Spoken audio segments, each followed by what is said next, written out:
मसीह यीशु के खूबसूरत और बाबरकत नाम में फ़ज़ल टीवी के तमाम व्यूवर्स को मेरी तरफ़ से सलाम। मैं राशिद शमा हूँ, गोजरा से मेरा ताल्लुक़ है और मैं assembly of Jesus Christ church में खिदमत करता हूँ। मैं FGA बाइबल कॉलेज में BTH का स्टूडेंट हूँ और मैं शुक्रगुज़ार हूँ सबसे पहले खुदा का और उसके बाद पास्टर इमरान फ़ज़ल और उनकी मिसेस महविश का बहुत शुक्रगुज़ार हूँ कि जिनके वसासत से ये खुदा का कलाम आज बहुत सारे लोगों तक पहुँचा रहा हूँ। तो आए हम खुदा के कलाम की तरफ बढ़ते हैं। तो खुदा के कलाम में से रोमियो का ख़त, उसका नामा बाब, उसकी 12वीं आयत को मैं तलावत करूँगा। खुदा के कलाम में यूँ लिखा है, ताकि खुदा का इरादा जो बरगज़ीदगी पर मौकूफ़ है इमाल पर मबनी न ठहरे बल्कि बुलाने वाले पर। खुदा के कलाम को पढ़े और सुने जाने पर हम सब के लिए खुदा की बरकत हो। तो हमने इसमें देखा है कि बात हो रही है खुदा के इरादे की, कि वो इंसानी कामों पर मौकूफ़ नहीं है, अमालों पर मौकूफ़ नहीं है, बल्कि वो जो इन खुदा का इरादा है। और इरादे के लिए जो वर्ड इस्तेमाल हुआ है यूनानी, उसका लिए वर्ड इस्तेमाल हुआ है प्रोथोसिस, जिसका मतलब होता है मकसद, एम, जहाँ मर्ज़ी, यानी जिसमें खुदा की मर्ज़ी है। खुदा अपनी मर्ज़ी को बयान करता है, जिसमें इंसान अपनी मर्ज़ी नहीं शामिल कर सकता बल्कि खुदा की मर्ज़ी हो और खुदा की मर्ज़ी के मुताबिक हो, खुदा के मकसद के मुताबिक हो, खुदा का इरादा हो। तो हम इसमें देखेंगे जो आज हमारा टॉपिक है वो है खुदा की मर्ज़ी और इंसान की मर्ज़ी। तो जब हम गौर करते हैं तो इसका जो कॉन्टेक्स्ट है, इसका जो सैको सुबाक है वो ये है कि खुदा का बंदा मुक़द्दस पौलुस रसूल बयान करता है खुदा की मर्ज़ी को, और वो उठाता यहाँ से है याकूब और ईसाऊ से। वो कहता है कि खुदा की मर्ज़ी याकूब के लिए थी कि वो उसे बरकत दे और बढ़ाए और कौमों के लिए उसे उसका बाप ठहराए, और खुदा उसके वसीला से अपनी निजात को यहाँ पर लाना, उसके वसीला से वो अपनी कौम को बनाना चाहता था। लेकिन वो इंसान की मर्ज़ी उसमें ये थी कि इसहाक चाहता था कि ये मैं बरकतें ईसाऊ को दूँ, जबकि ये खुदा के नज़दीक नहीं था, खुदा का इरादा नहीं था, खुदा की ये मर्ज़ी नहीं थी। इंसान की ये मर्ज़ी थी कि ईसाऊ को रखा जाए, लेकिन खुदा की मर्ज़ी ये थी कि वो याकूब को आगे लाए। तो फिर हुआ क्या, खुदा की मर्ज़ी के मुताबिक जब वो आ गया तो खुदा की मर्ज़ी के मुताबिक उसी से 12 कबीले और उसी से खुदा ने अपनी बरकतों को जारी किया, और उसी से आज हम देखते हैं कि बनी इसराइल जो यहूदी हैं वो तमाम दुनिया में कैसे बाबरकत हैं सब।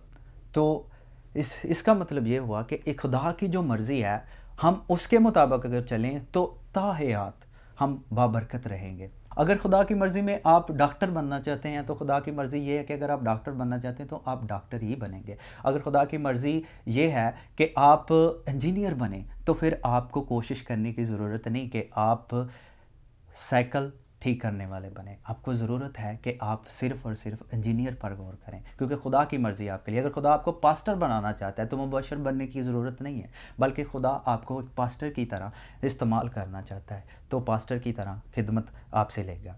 तो इंसान की मर्ज़ी इससे हटकर है। इंसान की मर्ज़ी में क्या होता है जब इंसान अपनी काविश से, तो इसके लिए मैं एक आपके सामने एक कहानी पेश करना चाहता हूँ। पुराने अहदनामे में आप सब इस स्टोरी को जानते हैं, योना नबी।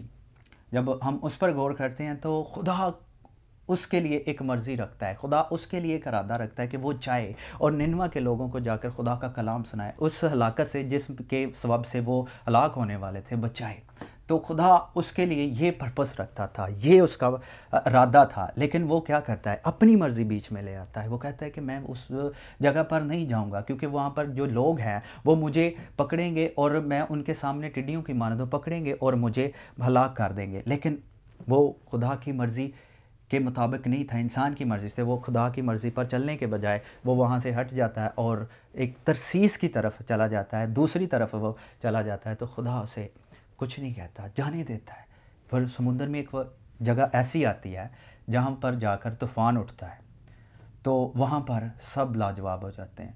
इंसान अपनी मर्ज़ी पर चल तो लेता है, चाहे वो कुछ देर तक वो उसमें सफल होता जाए, यानी उसमें बढ़ता जाए, लेकिन उसकी ज़िंदगी में कोई ऐसा वक्त आ जाता है जहाँ पर इंसान आगे ना पीछे कोई जगह नहीं होती कि जहाँ पर वो जा सके। उस वहाँ पर अगर उसकी ज़िंदगी में तूफ़ान उठाए तो खड़ा हो जाए, तो फिर उसके सामने कोई राह नहीं बचा। यानी इंसान अगर अपनी मर्ज़ी से चलेगा तो तूफ़ान का सामना करना पड़ेगा, और उस तूफ़ान के सबब से ये होगा कि उसे कोई राह नहीं मिलेगी जहाँ पर वो निकल सके। तो दूसरी बात यह है कि जब वो उसमें से तूफ़ान आया तो सब लोग अपने अपने क्या करने लगे, देवताओं को उनके सामने, खुदाओं के सामने झुकने लगे। ये भी था उसी जहाज़ में। इसको भी कहा जा रहा है कि तू भी क्या कर, अपने खुदा को पुकार। तो ये नहीं पुकारा, कह रहा कि ये तूफ़ान मेरे स्वभाव से आया है। तो वो कुरा डालते हैं 2 बार, तो इसी के नाम से निकलता है और इसे उठाकर क्या करते हैं, फेंक देते हैं। लेकिन बात यह है कि जब इंसान अपनी मर्ज़ी से, अपनी काविश से कुछ हासिल करना चाहता है, किसी जगह पर जाना चाहता है, तो ये होता है कि वो दूसरे लोगों के लिए हलाकत का सबब बन सकता है, दूसरों के लिए नुकसान का सबब बन सकता है, दूसरों के लिए मौत के कटघरे तक उनको ला सकता है। तो इसलिए तीसरी बात, जब वो इसमें से निकला तो उसमें उसको निकाल दिया गया जहाज़ में से, तो वो एक मछली के मुंह में चला गया। तो वहाँ पर उसे कुछ नज़र नहीं आ रहा, अंधेरा था। आपको पता है कि ऐसे ही था जैसे मौत के मुंह में आ जाना, वो उसके मुंह में आ गया है। अब वो यहाँ पर लाजवाब है, क्योंकि अब उसे कुछ राह नहीं मिल रही, कुछ नज़र नहीं आया, कोई उम्मीद नहीं है, लेकिन वो वहाँ पर तौबा करता है। और जब तौबा करता है तो खुदा क्या करता है, उसकी तौबा को कबूल करता है, और इसके सबब से वो बाहर खुदा उसे निकाल देता है और मछली के पेट में से भी उसे महफूज रखता है। तो ये बात है कि अगर आप खुदा की मर्ज़ी पर हैं, खुदा के इरादे पर हैं, खुदा के मकसद पर हैं, तो अगर आप उससे डिट्रैक्ट हो गए हैं, भटक चुके हैं, या आपको समझ नहीं आ रही क्या करें, या अपने कामों की वजह से हटे हुए हैं, तो अब वक्त है कि तौबा करें और खुदा की मर्ज़ी के मुताबिक हो जाएं। उसने तौबा की, तो सबसे पहले जब हम तौबा करके खुदा की मर्ज़ी के मुताबिक जाते हैं और चलते हैं, तो सबसे पहले खुदा ये करता है कि आपके अंदर वो तमाम खामियां जो होती हैं वो निकाल देता है, और आपको खुदा वो खूबियां, वो लियाकत, वो जुर्रत, वो पहले डर रहा था वहाँ पर जाने से, लेकिन जब उसने तौबा की तो खुदा ने क्या किया, सबसे पहले जब अब खुदा की मर्ज़ी पर वो टिक गया तो खुदा ने उसके अंदर दिलेरी पैदा कर दी, जुर्रत पैदा कर दी। वो उस जगह पर गया और उसने जाकर उसके अंदर ये लियाकत पैदा कर दी कि वो उनको जाकर कलाम सुना सके, खुदा का जो मकसद है उनके लिए वो बता सके। तो दूसरी बात, खुदा की मर्ज़ी पर चलने पर तो ये होती है कि जब इंसान खुदा की मर्ज़ी पर चलता है तो लोग जो सामने, जिनके लिए खुदा कुछ करना चाहता है, तो जब वो उनको जाकर बताता है तो लोग उस हलाकत से भी बचते हैं। तो लिखा है कि उनको जाके सुनाया तो वो सब के सब उसकी बात पर मुतफिक हुए, और मुतफिक होने के बाद क्या करते हैं, घुटने टेक लेते हैं। तो यानी उसके कलाम में तसीर पाई जाती है। जो इंसान खुदा की मर्ज़ी पर चलता है और खुदा के, तो उसके साथ लोग भी मिलते हैं, लोग भी उसकी रिस्पेक्ट करते हैं। तीसरी बात, जब खुदा की मर्ज़ी पर चलते हैं तो वो उन सब के लिए जाता है, बताता है खुदा की मर्ज़ी, तो वो सब के सब मिलकर घुटने टेक लेते हैं, और खुदा जो गज़ब उन पर अंधेलने को होता है वो उससे बाज आ जाता है। यानी अगर आप खुदा की मर्ज़ी पर चलने वाले हैं, खुदा के मुताबिक चलने वाले हैं, तो खुदा क्या करेगा, आपके वसीले से लोगों को बचाएगा, आपको के वसीले से लोग हलाकत से बचेंगे, मौत के मुंह से निकल कर बाहर आएंगे, जब आप खुदा की मर्ज़ी पर चलने वाले हैं। तो मैं यही कहना चाहता हूँ, आएँ खुदा की मर्ज़ी पर। अगर आप भटक चुके हैं तो आएँ खुदा की मर्ज़ी के मुताबिक चलना शुरू करें, खुदा की मर्ज़ी के मुताबिक चलें। तो इसमें एक गवाही मैं बयान करना चाहता हूँ। एक पास्टर थे, हिस्ट्री में इनका ज़िक्र मिलता है, तो वो खिदमत के लिए बहुत भूखे थे, खुदा की खिदमत करना चाहते थे। उन्होंने सेमिनरी भी की और जाकर सीख कर आए हैं। सीखने के बाद वो क्या करते हैं कि लोगों को प्रीच करते हैं, यहाँ तक कि उन्होंने 2 कलीसियाएँ भी कायम कर ली, 2 चर्च भी बना ले। वो वहाँ पर खिदमत कर रहे हैं, और तो लेकिन एक दिन दुआ कर रहे हैं, खुदा उन्हें कहता है कि तू खिदमत छोड़ दे, मैं तुझसे खिदमत नहीं लेना चाहता। यानी खुदा चाहता है, उससे कह रहा है कि ये मेरी मर्ज़ी नहीं है कि अभी तू ये काम करे। तो वो छोड़ देता है। उसके बाद वो बिज़नेस को शुरू कर लेता है। 15 साल तक वो क्या करता है, बिज़नेस करता जाता है। तो काफ़ी अच्छा नाम कमा लेता है बिज़नेस में, और यहाँ तक कि वो शहर के मशहूर तरीन लोगों में और अमीर तरीन लोगों में शुमार हो जाता है। तो ऐसे ही वो अपनी ज़िंदगी खूब गुजार रहा है और पास्टरों की खिदमत कर रहा है पैसे के वसीला से, क्योंकि उसकी ये मर्ज़ी नहीं थी अभी खुदा की कि वो ग़ुलाम के ज़रिए ऐसी खिदमत करे। तो फिर खुदा क्या करता है, खुदा उसे एक दिन बुलाता है 10 साल बाद। खुदा उसे कहता है कि अब तू मेरी खिदमत कर। तो वो खिदमत के लिए खुदा उसे एक शर्त बताता है कि तू अपना सारा कुछ जो तूने कमाया है उसे बेच दे, बेच कर फिर आ। तो वो बेच देता है। खुदा उसे कहता है कि तेरे बटवे में 1 रुपया भी तेरा ना हो। तो वो आ जाता है। 5-6 दिन तक वेट करता है। खुदा क्या कहता है, खुदा की मर्ज़ी क्या है मेरे लिए। वो वेट करता है। 6वें दिन खुदा उसे कहता है कि तू एयरपोर्ट पर जा, वहाँ पर तुझे एक शख्स मिलेगा और वो तुझे देगा पासपोर्ट, और तू इस मुल्क को, वो बांग्लादेश की बात कर रहा था। उसने कहा ठीक है खुदावंद, मैं चला जाता हूँ। वो गया है, देख रहा है कोई भी नहीं आ रहा। जब अनाउंस की बात आई तो वो वहाँ पर एक शख्स आता है, उसे देख कर चला जाता है, उसका पासपोर्ट वगैरह वगैरह, तो सारी चीज़ें जिसकी ज़रूरत होती है वो लेता है, जाता है। तो रास्ते में जब जहाज़ में होता है तो खुदा से दुआ कर रहा होता है, खुदावंद लोगों को कैसे पता चलेगा कि मैं तेरा चुनिंदा हुआ हूँ, तेरी मर्ज़ी के मुताबिक आ रहा हूँ। तो खुदा ने उससे कहा कि जब तू जाएगा उस मुल्क में, एयरपोर्ट पर जाकर अपना कदम रखेगा, तो वो उस जगह पर एक ऐसा भूचाल आएगा कि वो खुद लोग हैरान हो जाएंगे। और जब उसने जाकर कदम रखा तो वाकई ऐसा भूचाल आ गया, और हिस्ट्री में, उसकी तारीख में उसका वाक़यात भी हमें मिलते हैं। तो बात यह है कि जब आप खुदा की मर्ज़ी पर हैं तो तब क्या होगा, लोगों को भी पता चलेगा कि वाकई आप खुदा की मर्ज़ी के मुताबिक चुने गए हैं। तो तब आपके लिए राह भी पैदा करेगा, रास्ते भी बनाएगा, आपको लेकर भी जाएगा। तब आप खुदा क्या करेगा, आपके पैसे के मुताबिक नहीं, बल्कि जो खुदा अपने इलाही ख़जाना में से आपको प्रोवाइड करके आपको इस्तेमाल करेगा। और दूसरा एक और शख्स हैं जिनकी मैं गवाही बयान करना चाहता हूँ आपके लिए, बुज़ुर्ग भगत सिंह। हिस्ट्री में इनका भी नाम बड़ा आता है और बड़े पायनियर खादमों में से एक है। ये मसीहों से नफ़रत करने वाले थे, हत्ता कि कलाम की बात जब होती या कोई मसीहों की बात होती ये नफ़रत करते थे। कलाम को इन्होंने 1-2 बार फाड़ा भी है। मसीहों पर थूकते हैं, कलाम पर थूकते हैं।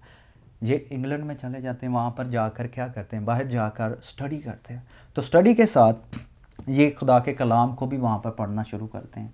तो वहाँ पर इनकी ज़िंदगी बदलती है। खुदा इनसे बात करता है, यीशु बात करता है कि तेरी ज़िंदगी में मैं मकसद रखता हूँ। तो इसने ओके किया कि हाँ खुदावंद, वहाँ पर यीशु को कबूल कर लेता है, ओके करता है। खुदा बताता है कि तू मेरी खिदमत करेगा, लेकिन उसके लिए शर्त यह है कि तू किसी इंसान की चीज़ पर तवक्को नहीं करेगा, ना इंसान की चीज़ के मुताबिक चलेगा, बल्कि जो मैं तुझे दूँ, जो मुहैया करूँ, उसी के मुताबिक कनायत करेगा। तो ओके करता है, आता है। जब आता है ये अपने मुल्क में दोबारा, हिंदुस्तान में वापस, तो वहाँ पर इसके माँ प्यो इसे लेने के लिए खड़े होते हैं और इसे कहते हैं कि तू ऐसा कर, ठीक है तू मसीह हो गया है, लेकिन इसका चर्चा ना करना, बल्कि यही बताना कि मैं हिंदू ही हूँ, ये ना बताना कि मैं क्रिश्चियन हो गया हूँ। तो इसके अंदर खुदा की मर्ज़ी का बोझ था, खुदा की मर्ज़ी थी इसके अंदर। तो इसने क्या किया कि अपने मॉम डैड से बात की और कहता है कि देखें, खुदा मेरे लिए ये पर्पस रखता है, ये मर्ज़ी रखता है, और मैं अपने अंदर इस चीज़ को बंद नहीं रख सकता, कैद नहीं रख सकता कि मैं उसकी मर्ज़ी के मुताबिक ना चलूं, चाहे इसके लिए मुझे कुछ भी उठाना पड़े। तो उसके बाप ने कहा कि तुझे घर में कोई जगह नहीं मिलेगी और ना रिश्तेदारों में मिलेगी, तू हमसे कट हो गया, निकल गया हमारे ख़ानदान से, चला जाता है, खिदमत करता है। तो खिदमत करने के दौरान, मर्ज़ी की बात कर रहा हूँ, तो खिदमत करने के दौरान इसके पास एक जूता होता, उसमें क्या होता कि सुराख होते, फिर ये कि उसके ज़रिए से खिदमत कर रहा है, इस जूते में सुराख होते, फटे से इसके थोड़े बहुत कपड़े होते। तो खिदमत जब ये कर रहा है खुदा की मर्ज़ी के मुताबिक, इसकी दाढ़ी बढ़ गई है, जिस घर पे ये रह रहा है वहाँ पे नीचे ही एक हमाम है। तो खुदा से पूछता है कि खुदा तेरी मर्ज़ी है क्या मैं बाल कटा लूँ और दाढ़ी सेट करा लूँ अपनी। तो खुदा उसे कहता है कि नहीं, अभी वक्त है, वेट कर। तो 2-3 माह गुजर जाते हैं, खुदा से फिर कहता है, खुदा कहता है रुक। फिर खुदा इसे कहता है कि तू इस जगह पर जा, वहाँ पर हमाम होगा, वहाँ पर जाकर तू क्या कर, अपनी हालत सेट कर।